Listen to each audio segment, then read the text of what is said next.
Kaj če je bilo vse, kar so vam povedali o dolgem in srečnem življenju, laž? Trdo delajte, plačujte davke, jemljite zdravila, upokojite se pri 65 letih, živite do 80. Toda tukaj je šokantna resnica. Večina izmed nas ne bo prišla tako daleč. Raziskovalci so odkrili skriti prepad smrtnosti za Američane, rojene po 50 letih prejšnjega stoletja. Za pozno generacijo X in milenice je še slabše. Zakaj se to dogaja? Sem Josh in v današnji epizodi oddaje The Infographic Show vam bom povedal, zakaj boste umrli mlajši kot vaši starši. Prvo poglavje. Iluzija za $1 bilijon. Bodimo za trenutek pošteni do ameriške medicine, saj si resnično zasluži nekaj priznanja. Nekatere ustanove so naravnost izjemne. Onkološki center MD Anderson v Houstonu, klinika Mayo v Rochesterju ali bolnišnica Mass General v Bostonu. Tehnologija, ki jo uporabljajo, je osupljiva, zdravniki pa so vrhunski. Lahko bi trdili, da so raziskave, ki potekajo znotraj teh zidov, podaljšale življenja milijonom ljudi.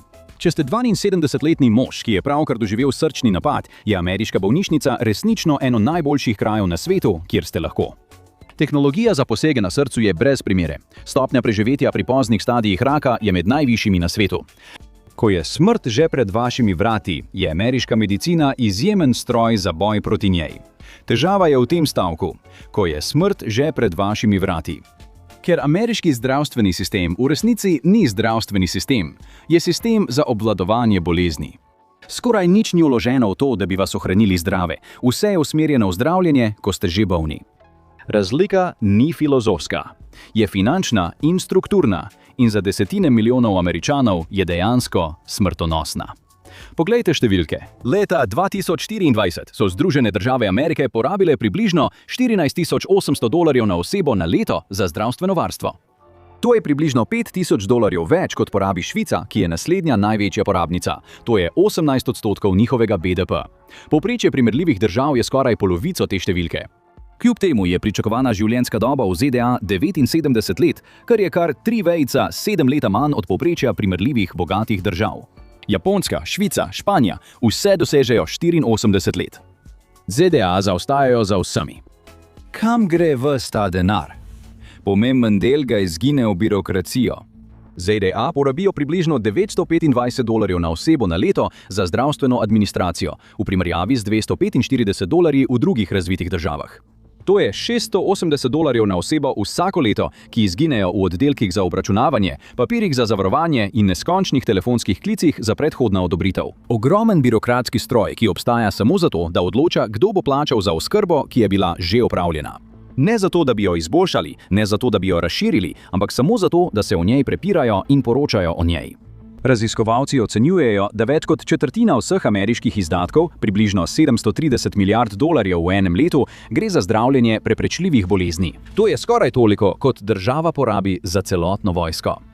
$730 bilijona vsako leto porabijo za odpravljanje posledic, ki jih sistem noče preprečiti. Zdravstvo, po principu plačila za storitev, kjer zdravniki in bolnišnice služijo zdravljenjem bolezni in ne s preprečevanjem, ustvarja sistem, ki je dobesedno odvisen od tega, da ljudje zbolijo. Zdrava Amerika je manj dobičkonosna Amerika. To so pač številke. Poglavje 2. Načrtovana preizkušnja. Torej, sistem ni zasnovan tako, da bi vas ohranjal zdrave. Prav. Kaj pa ljudi pravzaprav dela bolne?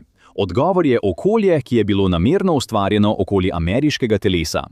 Tražno obstojna, nezdrava hrana, pomanjkanje infrastrukture za prevoz, ekonomski vrtiljak, obup, preizkušnja, skozi katero Američani hodijo vsak dan, pogosto, ne da bi se tega zavedali, jim tiho krade leta življenja. Začnimo s tem, kaj Američani jedo. Po najnovejših podatkih CDC, Američani dobijo približno 55% vseh kalorij iz ultrapredelane hrane. Pri otrocih ta številka naraste na skoraj 70%. Ultrapredelana hrana ni samo malo nezdrava. Komaj da je sploh hrana, je nekaj povsem drugega. Industrijske formulacije, zasnovane v laboratorijih za maksimiranje okusa, roka trajanja in dobička, z malo ali nič hranilne vrednosti. Barvila, emulgatorji, umetne arome, konzervanci in sladila v koncentracijah, ki nimajo primerjave v naravi. 73% hrane na policah ameriških trgovin sodi v to kategorijo. ZDA so na prvem mestu na svetu po njeni porabi. In zdravstvene posledice rednega uživanja teh stvari so vse prej kot neopazne. Pregled iz leta 2024, ki je zajel skoraj 10 milijonov ljudi, je pokazal, da se z večjim vnosom ultraprocesirane hrane stvari nasplošno poslabšajo. Tveganje za smrt zaradi bolezni srca se poveča za 50%, tveganje za anksioznost naraste za 48%, tveganje za debelost naraste za 55%. Tveganje za sladkorno bolezen tipa 2 naraste za 40%. Tveganje za depresijo naraste za 20%.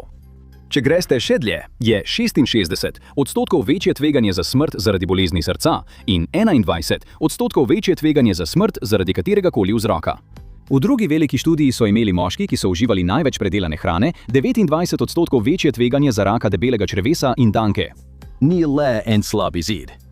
Pravzaprav gre lahko za vse te težave hkrati. Če te številke povežemo z ameriško krizo debelosti, postane slika še bolj jasna.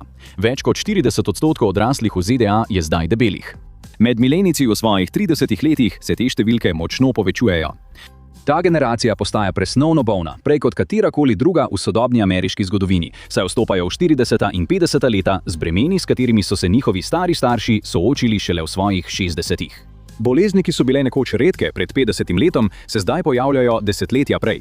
Skupina 6 debelosti povezanih rakov, kot so rak debelega črevesa, maternične sluznice, ledvic, trebušne slinavke, žolčnika in drugi, močno narašča pri mlajših generacijah.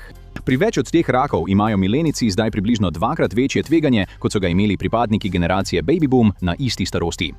Leta 2019 je nadzorovana študija primerjala dve dieti, predelano in nepredelano, kalorijo za kalorijo, hranilo za hranilom, makrohranilo za makrohranilom.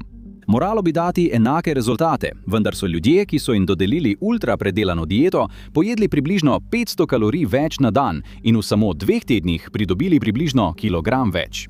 Ultrapredelana hrana je bilo preprosto teže nehati jesti. Zdaj upoštevajte še infrastrukturni problem, ki je manj očiten, a prav tako škodljiv. Amerika je bila zgrajena okoli avtomobilov. Po drugi svetovni vojni se je država razširila v slepe ulice, nakupovalne centre in parkirišča v velikosti majhnih mest. Vožnja z avtomobilom je postala samoumevna izbira za vse. In pri tem je običajno gibanje izginilo iz ozadja vsakdanjega življenja. Pomislite na to. Zbudite se in prehodite, morda, 40 korakov do avtomobila ali avtobusa, sedite na poti v službo, ves dan sedite za pisalno mizo, se peljete domov, spet sedite. Najbolj aerobna stvar v vašem dnevu je morda prenašanje živil iz prtljažnika. V bistvu je bilo običajno gibanje načrtno odstranjeno iz vsakdanjega ameriškega življenja in nihče ni obvestil ljudi o tem. V evropskih mestih, kot je Amsterdam, je kolesarjenje še vedno najlažji način za pot v službo. To ni izbira življenjskega sloga, to je preprosto nekaj, kar ljudje počnejo. V Parizu ljudje hodijo do podzemne železnice, ne da bi dvakrat premislili. Okolje opravi delo namesto vas. V večini Združenih držav Amerike je vadba ločena naloga, ki jo morate načrtovati, se do nje odpeljati in jo nato obravnavati kot drugo službo. Če ste zaposleni starš, ki usklajuje 2 službi v mestu zgrajenem za avtomobile, veliko sreče. A nič od tega ni pravzaprav najtemnejši del preizkušnje, skozi katero gredo Američani. Najtemnejši del je tisto, kar raziskovalci imenujejo smrti iz obupa. Generacija X in starejši milenici vse pogosteje umirajo zaradi nečesa, kar zveni bolj kot družbena diagnoza, kot pa medicinska. Preveliki odmerki drog, samopoškodbe, odpoved jeter zaradi alkohola, smrtne žrtve v prometu zaradi vožnje pod vplivom. To je tisto, kar mislimo, ko rečemo smrti iz obupa. To so katastrofalne posledice generacije, ki je bila desetletja ekonomsko stisnjena, socialno izolirana in brez ustrezne podpore za duševno zdravje. Smrti zaradi prevelikega odmerka opioidov pri milenicih so se med letoma 1999 in 2017 povečale za več kot 500%. Fentanil je povsem spremenil računico te krize. Na vrhuncu je vsako leto zaradi predoziranja z drogami umrlo več Američanov, kot jih je umrlo v celotni vietnamski vojni. Več kot v prometnih nesrečah, več kot zaradi nasilja s strelnim orožjem. In te smrti so nesorazmerno prizadele prav tisto generacijo, za katero so raziskovalci ugotovili, da ima najslabšo generacijsko smrtnost, odkar se vodi sodobna evidenca. Znanstveniki imajo ime za ljudi, ki so izgubljeni v tej vrzeli, pogrešani Američani. Samo v letu 2023 je umrlo približno 705.000 ljudi, ki verjetno ne bi umrli, če bi imele ZDA enake stopnje smrtnosti kot druge bogate države. Leta 2021 se je ta številka povzpela na 1 milijona. Od leta 1980 skupno število presežnih smrti znaša približno 14,7 milijona. To je, kot da bi izginilo celotno prebivalstvo Pensilvanije. Poglavje 3. Plačilni zid dolgoživosti. Morda se še vedno tolažite z mislijo, da smo vsi v tem skupaj, da je to nacionalni problem, ki ga enako delimo. Bogati ali revni, fentanil ne preverja vaših prihodkov, preden vas ubije. Prehransko okolje zastruplja otroke vseh nas. Zdravstveni sistem nas vse enako pusti na cedilu. Ta misel je skoraj popolno nasprotje resnice. Po prelomni študiji, ki temelji na 1,4 milijarde davčnih in evidenc socialne varnosti, najbogatejši ameriški moški živijo 15 let dlje kot najrevnejši moški. Najbogatejše Američanke živijo 10 let dlje kot najrevnejše ženske. Biti reven v Ameriki je tako smrtonosno, kot kaditi cigarete celo življenje. Vsaj tobačne družbe so morale na škatlo dati opozorilno nalepko. Razlika se še povečuje. Večina ljudi misli, da je zdravje predvsem odvisno od tega, ali si revni ljudje lahko privoščijo bolnišnično oskrbo. In ja, to je del tega, ampak globlji mehanizem je še bolj zahrbten. To je kronični stres kot biološko orožje. Finančna negotovost ali tisti tihi, stalni strah, da si le eno plačo, eno nujno situacijo ali en popravilo avtomobila oddaljen od katastrofe, aktivira iste fiziološke poti v telesu kot telesna bolezen. Poviša raven kortizola, sproži kronično vnetje in zavira vaš imunski sistem. Z drugimi besedami, revščina vas fizično postara na celični ravni, hitreje, kot bi to storila sama biologija. In za desetine milijonov Američanov je ta stres stalni spremljevalec celotnega odraslega življenja. In potem je tu še problem z rešilcem. Leta 2018 si je 45-letna ženska v Bostonu ujela nogo med podzemni vlak in peron. Bila je resno poškodovana. Jasno je bilo, da trpi hude bolečine. In ko so ji mimoidoči hiteli na pomoč, so jo ujeli na posnetku, kako jih je dobesedno prosila, naj ne pokličejo reševalnega vozila. Zgodba te ženske je postala viralna, ker je bila skrajna, vendar pa izračun, ki ga je naredila, ni bil nič nenavadnega.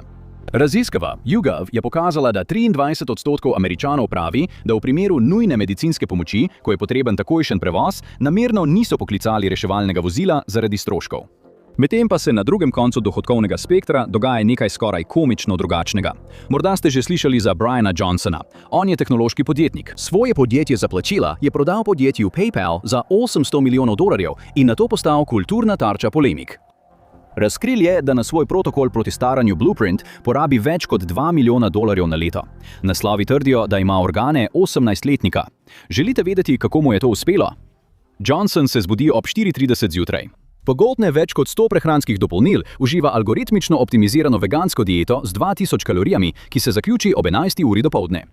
Telovadi s takšno natančnostjo, da bi se še profesionalni športnik počutil nelagodno, in ga neprestano spremlja ekipa približno 30 zdravnikov, ki spremljajo na desetine biomarkerjev po celem telesu. Preizkusil je gensko terapijo, preizkusil je infuzije plazme, resnično je poskušal obrniti svoj biološko uro nazaj. Če se kdaj znajdete z odvečnimi $2 milijoni in 30 zdravniki na voljo, lahko tudi vi poskusite imeti organe 18-letnika. Za vse ostale je tu $40 doplačila in 4-mesečno čakanje, da pridete do nekoga, ki vam bo namenil 11 minut. In če mislite, da imajo bogataši vsaj dobro, no, tukaj je zadnji udarec. Najbogatejši Američani imajo v povprečju krajšo življenjsko dobo kot najbogatejši Evropejci. V nekaterih primerih imajo najbogatejši Američani stopnjo preživetja primerljivo z najrevnejšimi Evropejci v državah, kot so Nemčija, Francija in Nizozemska. Tudi če si kupiš pot do najvišjega sloja, ne prideš na raven, ki jo ima Francoz iz srednjega razreda že privzeto. Ameriški zdravstveni sistem ni pokvarjen, deluje točno tako, kot je bil zasnovan. Kot reaktiven posel, ki je bil ustvarjen zato, da prestreže tvojo smrt, ko pride in ti na to doma velikodušno zaračuna to uslugo, nikoli ni bil zasnovan zato, da bi te ohranjal zdravega. Prehransko okolje, v katerem se vsak dan znajdeš, ni bilo zasnovano z mislijo na tvoje zdravje. Mesto, v katerem živiš, ni bilo zasnovano zato, da bi ohranjalo tvoje srce v dobri kondiciji. In ekonomski pritisk, ki duši desetine milijonov Američanov, ni značajska napaka, ampak fiziološka obsodba. In dokler se te izbire ne spremenijo, imajo podatki zate sporočilo. Da ti, rojen po letu 1965, ki ješ, kar ponuja trgovina, živiš tam, kjer je bilo začrtano predmestje, delaš, kar gospodarstvo dopušča, ti boš to občutil ne kot politično razpravo, ampak kot leta, ki ti še ostanejo. Želiš iti še globlje v zajčjo luknjo? Oglej si. Ameriški zdravstveni sistem se sesuva in ti si naslednji. Ni nič bolj pomirjujoče, je pa bolj zanimivo. Ali pa klikni na ta video.